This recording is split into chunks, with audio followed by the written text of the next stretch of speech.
Hey, in today's video, I'm talking about 7 warning signs or 7 symptoms you're making fasting mistakes. When you do intermittent fasting, you really should feel great.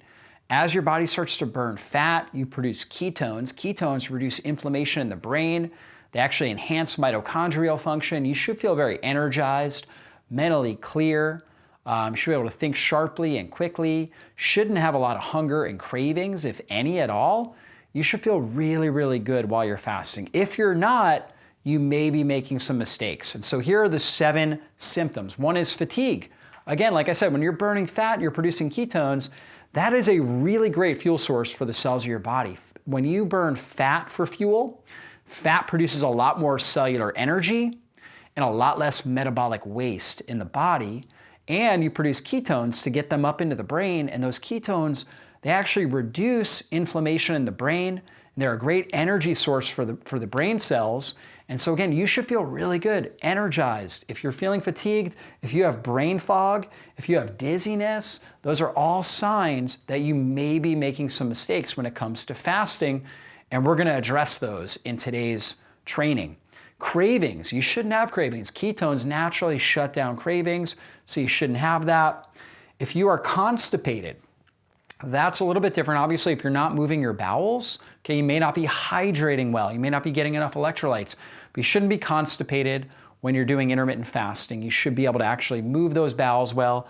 And then if you're not losing fat, let's say you're doing a 16 or 18-hour fast on a regular basis, and yet you're not losing weight. You're not losing, undesirable belly fat, right? There's a sign, that's a sign you may not be fasting correctly. So let's talk about what we need to do in order to fast properly. Well, the first thing is when we look at our diet, we want to make sure that when we eat food, we're eating somewhere between 30 to 50 grams of protein in each meal. That protein helps stabilize our blood sugar, helps stimulate the production of lean body mass, keeps our insulin levels down, and that's going to reduce overall cravings and make us feel satiated between meals, and that gives us a longer ability to fast.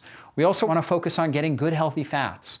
Healthy fats are going to be things from, let's say, grass-fed animal products, wild-caught fish or wild-caught seafood, grass-fed butter, extra virgin olive oil, avocados, coconut oil, coconut fats, eggs. That's where we're going to get our good fats. We want something between, let's say, 15 to 30 grams or so of healthy fats in a meal. We want to make sure we're getting a lot of colorful fruits and vegetables when we consume our meals. We want to make sure we're avoiding snacking.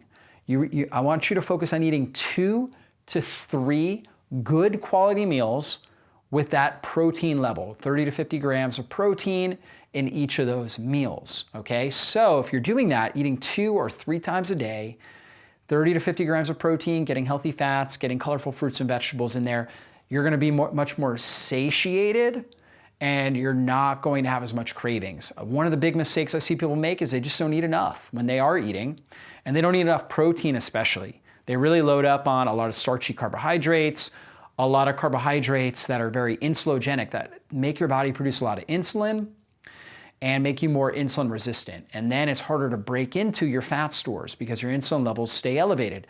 When insulin is elevated and you're not consuming food, that's going to cause more cravings. It's going to cause lower energy. It's going to cause your blood sugar to drop a little too low, and you're not burning the fat for fuel. And so therefore you don't feel good, right? You have low energy, cravings, like I said, you're going to have a lot more issues. And so making sure you're really dialing in your food during your eating window is super key so you can have a successful fasting window. The other thing is making sure we're keeping stress under control and that we're sleeping well. That's super critical for keeping stress hormones under control. When we're under a lot of stress, if we're not sleeping well, our cortisol goes up. And cortisol is what we call a glucocorticoid, meaning it elevates blood glucose levels. When glucose goes up in our blood, insulin comes up, and then insulin will drag the glucose down and get it into the cells. Now blood glucose goes down, but insulin's still up, and now we end up with hypoglycemic-like responses where we don't feel good. We have brain fog, we have cravings, we have low energy, we don't feel good. And so that's another big issue, right? Making sure that, again, we're keeping our stress under control. We also want to make sure that we're consuming enough electrolytes, particularly during our eating window, that we're consuming, high quality foods. They all have good electrolytes. you may need a little bit of electrolytes during your fasting window as well. And it could be as simple as taking a little bit of, let's say, good quality salt, Celtic sea salt or something like that, Redmond's real salt, and putting it on your tongue and just getting a little bit of sodium, a little bit of extra salt and minerals. For a lot of people, they notice that that gets rid of cravings. It gets rid of headaches that they may experience if they're fasting. Low energy, their energy goes up, they feel a lot better. For other people, they need an actual electrolyte powder, right? And so they'll put a little bit of electrolytes, for example, in some water and drink that, and that's really good. Now, what you gotta be careful of is if you're over-consuming a sweetener like stevia or over-consuming caffeine. I see a lot of people during their fasting window, they're drinking a lot of caffeine, like a lot of black coffee. In some cases, they're sweetening the coffee with stevia, and that stevia can trigger cravings and actually trigger insulin release, which brings down your blood sugar and causes the hypoglycemic reactions. And so you want to make sure I recommend while you're fasting, during your fasting window, no stevia, no sweeteners. You can do black coffee, but make sure that you're not overdoing the coffee. If you're noticing you feel agitated, more anxiety, maybe overdoing the caffeine. When you're fasting, you naturally have higher amounts of stress hormone, right? So when you're fasting, your cortisol comes up a little bit more than it would if you weren't fasting, and that's not necessarily a bad thing as long as it's balanced with human growth hormone. So when we're fasting, we get elevations in growth hormone, and that growth hormone is very anabolic, meaning that it helps preserve lean body tissue and has very anti-aging characteristics to it, helps support healthy collagen, whereas cortisol is catabolic, breaks down sugar, right? And if cortisol is not balanced by growth hormone, it will actually break down our skeletal muscle. So when we're fasting, we might have elevated cortisol, but we also have elevated growth hormone, and that balance helps us preserve lean body tissue and feel great, because cortisol gives us a lot of wakefulness and great mental energy. And so cortisol actually has a really great component to it where it makes us feel great. We feel energized, excited, mentally sharp and alert. But if cortisol is elevated and growth hormone is low, now we end up breaking down muscle tissue, we end up over-agitated, not feeling good. And so if we're overdoing caffeine, we're gonna elevate cortisol more and we're gonna reduce growth hormone. So if we take too much caffeine, we get too much cortisol, too much adrenaline, too much of these catecholamines that break down tissue, and not enough growth hormone that protects the muscle tissue. That's not what we want. So keep your caffeine under control. Take the right dose that allows you to function really, really well without having the unwanted symptoms associated with it. Also, too much caffeine can stimulate cravings as well, which can be an issue. So make sure you're keeping that under control. The constipation, you may not be hydrating enough, right? So making sure you're really well hydrated, okay? Making sure you're taking a good magnesium can really be helpful. And electrolytes in general. Making sure that we're doing that, super key for keeping things moving in your system. You shouldn't be constipated while you're doing an intermittent fast for, let's say, 16 or 18 hours. You should be able to move your bowels well, and that's actually gonna help you have a better fasting experience. So that's really critical. And then finally, and really that balance between cortisol and growth hormone, like I was talking about, is super key for losing weight, losing belly fat. Because if you're not sleeping well, if you're stressed out, or if you are overdoing the caffeine or doing stevia, things like that, you're gonna get more cortisol, low growth hormone, you're not gonna be able to burn fat well. Growth hormone will help trigger fat burning, and that's key, okay? And so these are the things that we wanna make sure we're doing.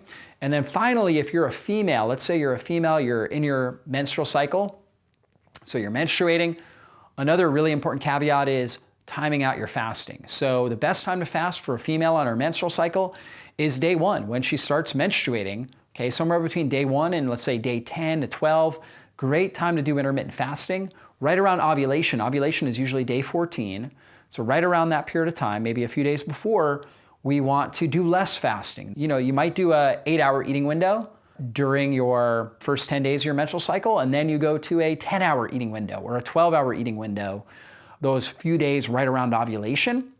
And then you can go right back to doing, let's say, an 8-hour eating window right after that, up until the week before your menstrual cycle. So roughly day 20, day 21, somewhere in that on your menstrual cycle, that's when you go back into a longer eating window, a short fasting window. And that's also a great time to really consume more protein, more carbohydrate, just more calories in general, and tell the body, okay, I'm in a time of feasting, time of where food is plentiful, and that's gonna help your body, it's gonna help lower cortisol, and it's going to help with good progesterone function, progesterone release, so that way you have less PMS-like symptoms and you have a really good, healthy menstrual cycle. So again, the best time to fast for a female in her menstrual cycle is roughly the first 10 days or so, right after she starts menstruating, and then shortly after ovulation for several days, and then the week before menstruation in particular, that is the best time to do less fasting and more eating, more feasting, okay, and also right around ovulation, okay, a few days before maybe, a great time to do less fasting and more feasting. So if you do those things, that's gonna help set you up for having a healthy fasting experience where you feel great. You don't have brain fog, you've got great energy, and you're able to really, really thrive in your life.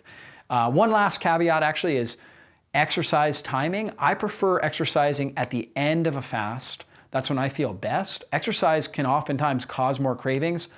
You have to time it off of based on when you're able to do it, obviously. But for some individuals, they find that when they exercise, they need to eat shortly after. So try to time your fast around that as well. So if you're able to get, let's say, 14 hours in, 16 hours in before you exercise, that's great because you've gotten the benefits of the intermittent fast. Now you exercise, which further ramps up autophagy, and then you're able to consume food right after that, okay? It can be tough sometimes to exercise and then just wait a while for, let's say 3-4 hours before consuming food. Oftentimes you'll have more cravings, you won't feel as good if you do that, and you don't recover as well from your exercise. Some people do it and they feel great, but for a lot of people, they struggle with that. So that's something to keep in mind as well as your exercise timing. So hopefully, I know there's a lot of information here. Hopefully you guys got a lot out of this, and we'll see you in a future training. Be blessed.